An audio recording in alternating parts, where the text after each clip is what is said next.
শাকিবের পরিবারের ধারণা নতুন সিনেমার প্রচারণার জন্যই তারা এমন করেন। তারা আলোচনায় থাকতে শাকিবের নাম ব্যবহার করেন।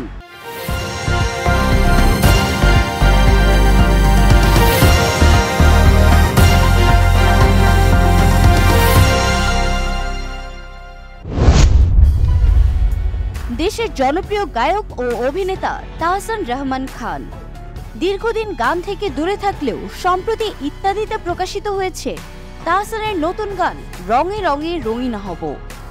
তাহসান খান সম্প্রতি ফেসবুকে একটি সুখবর দিয়েছেন। এতে তিনি অভিনেত্রী তাসনিয়া ফারিনকে অভিনন্দন জানিয়েছেন। 29 এপ্রিল নিজের ফেসবুক পেজে তাহসান শুধু ফারিনকেই নয়, অভিনন্দন জানিয়েছেন ইত্যাদি, হানিফ সংকেত, কবির বকুল ও ইমরান মাহমুদুলকেও। কারণ রঙে রঙে রঙিন হব গানে তাহসানের সাথে কণ্ঠ দিয়েছেন অভিনেত্রী তাসনিয়া ফারিন। এই গানের মধ্য দিয়ে অভিনেত্রীর পাশাপাশি তাসনিয়ার নামের পাশে যুক্ত হল গায়িকা তকমা। রোমান্টিক গানটি প্রকাশ্যে আসার পরই দর্শকপ্রিয়তা পায়, নেট দুনিয়ায় বাড়তেও শুরু করে ভিউ সংখ্যা। বর্তমানে মিউজিক বিভাগের ট্রেন্ডিংয়েও ইত্যাদিতে প্রচারিত এই গানটি উঠে এসেছে 1 নম্বরে। এদিকে ইউটিউবে গানটির ভিউ ছাড়িয়েছে 8 মিলিয়নেরও বেশি। নতুন এই গানটি গ্লোবাল টপ মিউজিক তালিকায় অবস্থান করছে। তাহসানের ফেসবুক পোস্ট থেকে জানা যায়, গ্লোবাল টপ মিউজিক তালিকায় 81তে অবস্থান করছে ফারিন তাহসানের গানটি। জনপ্রিয় র্যাপার মার্শাল ব্রুস ম্যাথার্স শ্রোতা মহলে যিনি এমিনেম নামেই সুপরিচিত। অল্প বয়সেই স্কুলে সহপাঠীদের কাছে বুলিংয়ের শিকার হতেন তিনি। মাত্র 13 বছর বয়স থেকে র‍্যাপ সঙ্গীতে প্রবেশ করেন তিনি। স্কুল জীবনের বুলিংয়ের সময়ের কথা মনে করেই লিখে ফেলেন বুলিং শিরোনামের একটি গান। সেই গান অবশ্য তেমন জনপ্রিয়তা পায়নি। এরপর 27 বছর বয়সে 1999 সালে প্রথম official album the Slim Shady প্রকাশ করেন। প্রকাশিত অ্যালবামটির মুহূর্তে বিক্রি হয়ে যায় 18 মিলিয়ন কপি। আর এই অ্যালবাম দিয়ে the fastest selling hip hop artist হিসেবে Guinness book of world record তালিকায় নাম লেখান এই গায়ক। এই অ্যালবামেরই ছায়া ধরে আসছে এই র্যাপারের 12তম album the death of Slim Shady. এমিনেমের অল্টার ইগো চরিত্র Slim Shady. The death of Slim Shady শিরোনামের ট্রেলার দেখে নেটিজেনরা বলছেন, 12তম অ্যালবামে এই গরমে যেন নিজেকেই মৃত ঘোষণা করে দিয়েছেন বিশ্বব্যাপী জনপ্রিয়তা পাওয়া এই র্যাপার।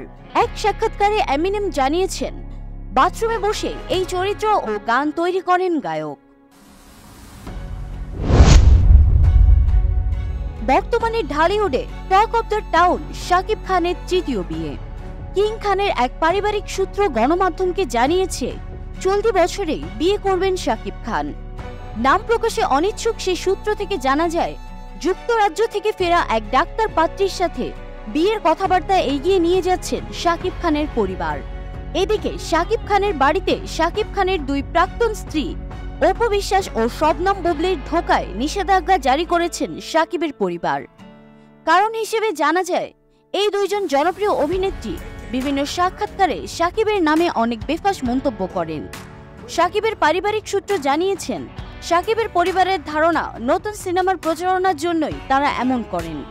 তারা আলোচনায় থাকতে শাকিবের নাম ব্যবহার করেন। এ কথা বুবলির কানে যেতেই বেঁকে বসলেন তিনি। বুবলি গণমাধ্যমকে বলেন, আমার নিজেকে বা নিজের সিনেমাকে আলোচনায় রাখার জন্য কারো নাম বা কাহিনী বলতে হয় না। কারণ আমার এবং আমার সিনেমার জন্য গণমাধ্যম কর্মীরা, সিনেমার টিম এবং আমার দর্শকরাই যথেষ্ট। তিনি আরও বলেন, আমি এখন পর্যন্ত আমাদের সম্পর্কের বিষয়ে কোনো মিথ্যাচার করিনি, যা নিয়ে আমি ওপেন চ্যালেঞ্জ করতে পারি। পরবর্তীতে বুবলি বা অপু শাকিবের নামে গুজব ছড়ালে আইনি ব্যবস্থা নেবে শাকিবের পরিবার। এ ব্যাপারে বুবলি বলেন, ভবিষ্যতে কেন, আমি চাই এখনই আইনগত ব্যবস্থা নেওয়া হোক। তাহলে আমি যে কোনো মিথ্যাচার করিনি ওটাও আমি প্রমাণসহ আইনিভাবে তুলে ধরতে পারবো।